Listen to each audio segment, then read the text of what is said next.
भीष्म देखते हैं कि पांचों पांडव आ रहे हैं, द्रौपदी आ रही है, क्योंकि भीष्म जो है वो बाणों की सैया पर पड़े हुए हैं, रक्त की एक एक बूंद बह चुकी है। अब महाराज भीष्म देखते हैं कि पांडवों के बीच में श्री कृष्ण आ रहे हैं। तो जैसे ही कन्हैया को देखा बड़े प्रसन्न होते हैं। अब सभी आकर के उन्हें प्रणाम करते हैं। अब भीष्म पितामह अपने आंखों के जरिए उन्हें आशीर्वाद देते हैं। देखिए बाणों की सैया पर है, कुछ कर नहीं पा रहे हैं।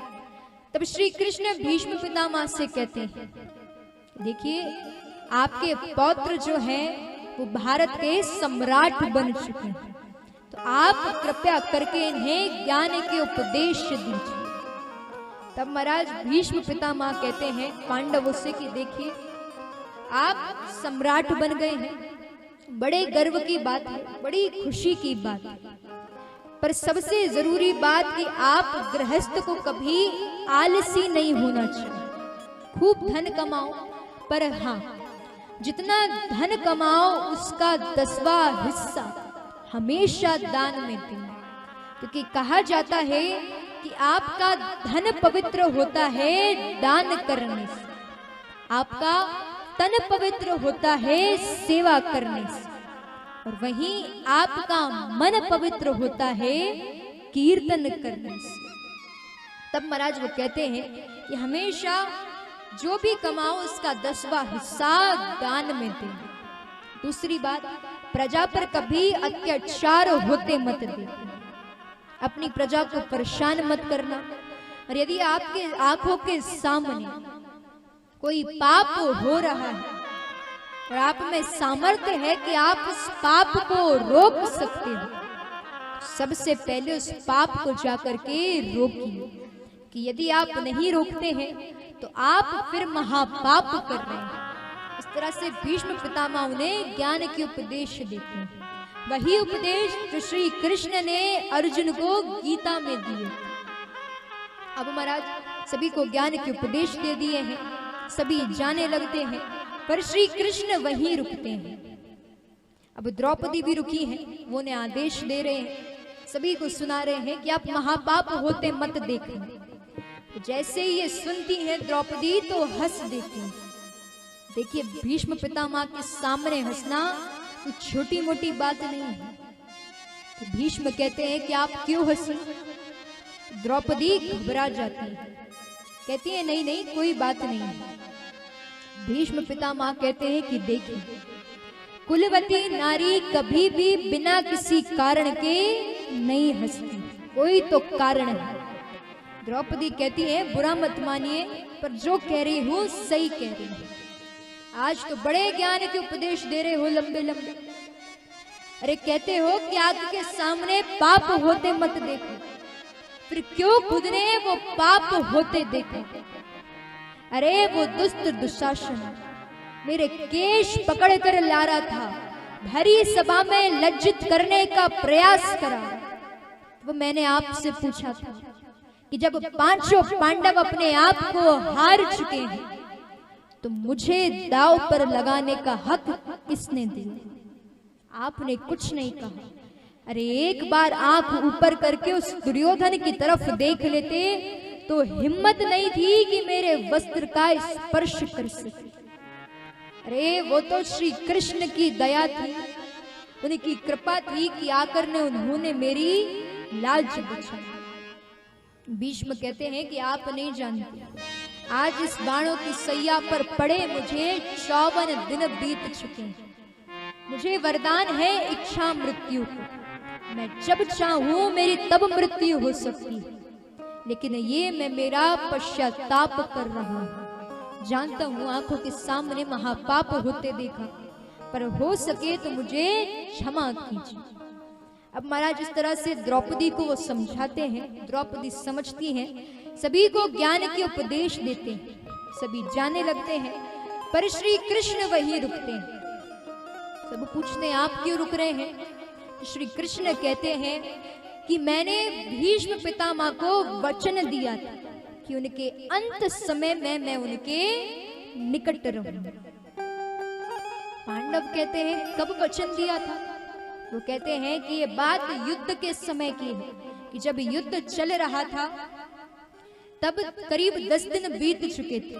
तो एक दिन दुर्योधन जो है वो भीष्म पितामह से कहते हैं कि देखिए आप जो है वो युद्ध हमारी तरफ से कर रहे हैं, पर हमें तो ऐसा प्रतीत होता है कि आप पांडवों की तरफ हैं। भीष्म कहते हैं क्यों? कहते हैं अरे जिसकी सेना में आपके जैसा बलशाली योद्धा हो, उसके बाद भी अभी तक पांडवों को कुछ नहीं हुआ है। बात तो यही है कि आप तन से हमारी तरफ हो पर मन से पांडवों की तरफ। तब महाराज भीष्म प्रतिज्ञा लेते हैं, कहते हैं मैं प्रतिज्ञा लेता हूं कि कल के युद्ध में मेरे द्वारा कम से कम एक पांडव की मृत्यु होना तय है। तो महाराज ये बात उड़ते उड़ते पहुंचती है श्री कृष्ण। कन्हैया कहते हैं ये गड़बड़ हो गई, भीष्म ने प्रतिज्ञा ली है तो पूरी तो करके रहे। फिर देखिए वो लीला पुरुषोत्तम कोई ना कोई लीला तो रचेंगे। अब महाराज वो सोच रहे हैं ऐसा क्या करूं जिससे उनकी प्रतिज्ञा भी ना टूटे और पांडवों को भी कुछ नहीं हो। तब श्री कृष्ण द्रौपदी के पास जाते हैं, द्रौपदी से कहते हैं कि देखो द्रौपदी मैं जैसा कह रहा हूं वैसा करना। कहती हैं ठीक है। तो द्रौपदी से श्री कृष्ण कहते हैं कि जाना भीष्म पितामह के शिविर में जाना, बिना आवाज करे उनके चरण स्पर्श कर लेना। द्रौपदी कहती हैं ठीक है। अब महाराज पहले के समय में युद्ध जो है वो सूर्यास्त के बाद नहीं होता, सब अपने अपने कक्ष में रहते थे और कौरव जो है वो पांडवों के शिविर में नहीं जाते थे और पांडव कौरवों के शिविर में नहीं जाते थे। तो देखती है द्रौपदी की भीष्म पितामह जो है विश्राम कर रहे हैं। तो द्रौपदी जैसा श्री कृष्ण ने कहा चुपचाप आती है बिना किसी आवाज के।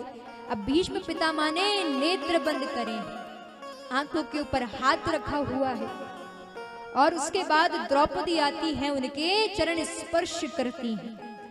तो भीष्म पितामह के मुख से निकलता है अखंड सौभाग्यवती भव। जैसे ये बोला तुरंत समझ आता है कुछ तो गलत हुआ है। नेत्र खोलते हैं तो सामने द्रौपदी खड़ी है। समझ गए ये द्रौपदी नहीं कर सकती, ये हो ना हो उस कन्हैया की चाल है और ये भी तय है कि यही कहीं खड़ा होगा और मुस्कुरा रहा होगा। अब महाराज भीष्म पितामह बाहर जाते हैं। अब श्री कृष्ण हाथ बांध कर खड़े हैं, मंद मंद मुस्कुरा रहे हैं। अब बताइए प्रतिज्ञा बड़ी कि आशीर्वाद बड़ा? भीष्म कहते हैं कि देखो प्रतिज्ञा तब बड़ी जब मैं जीवित रहूं, जानता हूं अधर्म का साथ दे रहा हूं, अब और नहीं होता काना। देखो अर्जुन से कहना कि कल के युद्ध में शिखंडनी को सामने खड़ा करे और मुझ पर तीर चला दे। देखो अब तुमने बहुत लीलाएं रची पर एक वचन दो, अब इसमें कोई लीला मत रचना।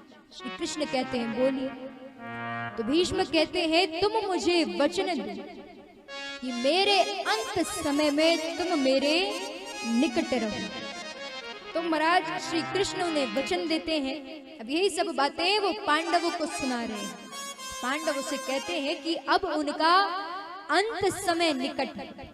तब महाराज श्री कृष्ण भीष्म पितामह के पास पहुंचते हैं। देखिए हमको भी यही मांगना है, जीवन में चाहिए ही क्या। देखिए कहा जाता है अंत समय में मुख में ईश्वर का नाम होना चाहिए तो आपका जीवन सफल हो जाता है। तो बड़े भाव के साथ जो जो चाहते हैं ईश्वर का नाम मुख में हो, खाना पूरे पूरे हाथ और सभी मिलकर के